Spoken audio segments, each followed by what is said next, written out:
മുർസലെന്നറിഞ്ഞു യാക്കോബ് നബിക്ക് പിരിശപ്പുങ്കനിയായി. അപ്പോൾ മുറുമുറു പരിശം ഹൃദയത്തിൽ യൂസുഫിൻ സഹോദരർ കുളവായി.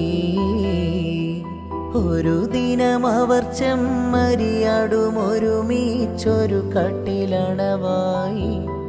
വേഗം വധിക്കണം നബി യൂസുഫിനെ എന്നവർ കകദരിൽ കൊതിയായി.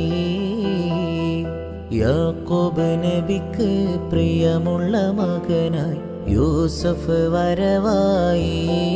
നല്ല യൂസുഫ് നബി പൊന്നഴകിൻ്റെ മഴവിൽ ഒളിയായി നിലയായി.